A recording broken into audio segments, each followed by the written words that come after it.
Good morning everyone. आज का दिन मैंने स्टार्ट किया एक फ्रेश माइंड के साथ। सबसे पहले सुबह उठ के मैंने सारे अलार्म बंद करे जो मैंने उठने के लिए लगा रखे थे। जब अलार्म बजता है ना तो मन करता है कि बस 5 मिनट और सोते रहो, और वो 5 मिनट पूरे ही नहीं होते हैं। बट फिर भी मैं उठ के सीधा स्टडी टेबल पर आ गई। सबसे पहले मैंने चूज़ किया बायोलॉजी। बायो मेरा ऑल टाइम फेवरेट सब्जेक्ट है, क्योंकि मुझे लगता है कि यह सब्जेक्ट सिर्फ पढ़ने के लिए नहीं है बल्कि नेचर को समझने का एक तरीका है। नोट्स रिवाइज करते हुए मुझे रियलाइज़ होता है कि छोटी छोटी चीज़ें कितनी इंटरकनेक्टेड होती हैं। रिवीजन के साथ मैंने एनसीईआरटी की रीडिंग भी की, और ऑनेस्टली स्पीकिंग कि जितनी बार एनसीईआरटी रीड करते हो उतना ही डेप्थ में क्लियरिटी आती है। आप लोग भी जब एनसीईआरटी पढ़ते हो ना तो क्या आपको भी लगता है कि अरे ये लाइन तो पहले मिस कर दी थी। इसके बाद मैंने स्विच किया केमिस्ट्री पर। केमिस्ट्री के क्वेश्चन सॉल्व करना, मतलब केमिस्ट्री मुझे एक रोलर कोस्टर राइड लगती है। कभी इजी लगती है और कभी एकदम कंफ्यूज कर देती है, लेकिन जब एक टफ क्वेश्चन का करेक्ट आंसर मिलता है ना तो एक सेटिस्फिकेशन भी मिलती है जो शायद और किसी चीज़ से नहीं मिल सकती। और यही चीज़ मुझे मोटिवेट करती है आगे और प्रैक्टिस करने के लिए।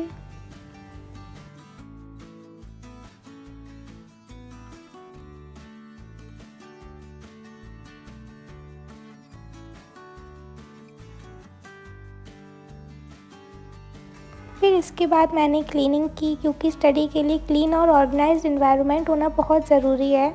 और क्लीनिंग के टाइम बैकग्राउंड में चल रहा था भगवान जी का भजन। मुझे भजन सुनते हुए एक इनर पीस मिलता है, जैसे एक छोटी एक चीज़ सेटल हो रही हो।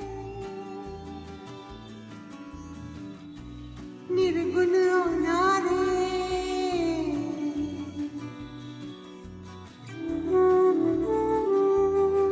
तुम्हरे बिन हमरी उलझन सुलझाओ भगवन तुम। फिर शावर वगैरह लेके मैंने लड्डू गोपाल जी को स्नान कराया। फिर छोटे वाले लड्डू गोपाल जी को स्नान कराया। उसके बाद मैंने पूजा वगैरह की।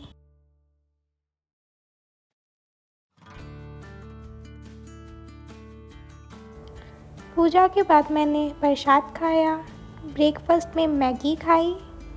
और ऑनेस्टली ये छोटी सी रूटीन मुझे दिन के लिए पॉजिटिविटी देती है। फिर मैंने अगेन केमिस्ट्री के क्वेश्चन प्रैक्टिस किए वीडियो लेक्चर से।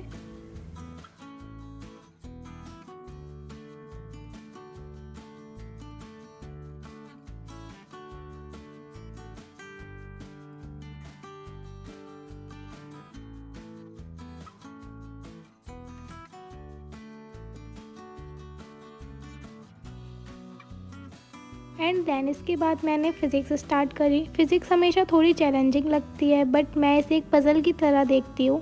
हर एक क्वेश्चन एक पज़ल जैसा होता है, और जब सॉल्यूशन मिल जाता है तो एक अलग ही अचीवमेंट फील होती है। क्वेश्चन सॉल्व करते वक्त मुझे लगता है कि मैं अपने दिमाग की बाउंड्रीज एक्सपेंड कर रही हूँ। और ऑनेस्टली कभी कभी जब सॉल्यूशन गलत होता है तो एक फ्रस्ट्रेशन भी होती है, बट वही फ्रस्ट्रेशन हमें सीखने और इम्प्रूव करने की एनर्जी देती है। आप लोगों को फिज़िक्स टफ लगती है या इंटरेस्टिंग, कमेंट में ज़रूर बताना। एंड फिर कोचिंग के लिए रेडी हुई और वहाँ गई। कोचिंग का एनवायरनमेंट अलग ही होता है, फ्रेंड्स, टीचर्स और वो एक कलेक्टिव एनर्जी। कोचिंग के बाद घर आकर मैंने अपने आप को टिक्की ट्रीट करी। एंड मतलब एक दिन की मेहनत के बाद एक टेस्टी स्नैक बिल्कुल डिज़र्व्ड होता है यार।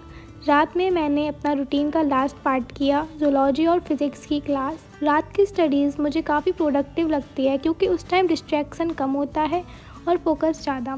ज़ूलॉजी की क्लास अटेंड करके मुझे लगता है कि मैंने अपने फेवरेट सब्जेक्ट फिर टच कर लिए, और फिज़िक्स में भी एक न्यू टॉपिक स्टार्ट किया। दिन का एंड में टायर्डनेस ज़रूर थी, लेकिन साथ ही एक सेटिस्फिकेशन भी थी कि आज मैक्सिमम चीज़ें कंप्लीट हुई। सो गाइस, ये था मेरा पूरे दिन का व्लॉग। मुझे पर्सनली लगता है कि कंसिस्टेंसी ही की है, चाहे दिन टफ हो या इजी। बस डेली अपने एक स्मॉल स्टेप उठा लो, और धीरे धीरे वही स्मॉल स्टेप्स एक बड़ी जर्नी बन जाते हैं। और अगर आपको यह वीडियो पसंद आई हो तो लाइक, शेयर और सब्सक्राइब करना मत भूलना। मिलते हैं नेक्स्ट व्लॉग में, तब तक के लिए बाय बाय।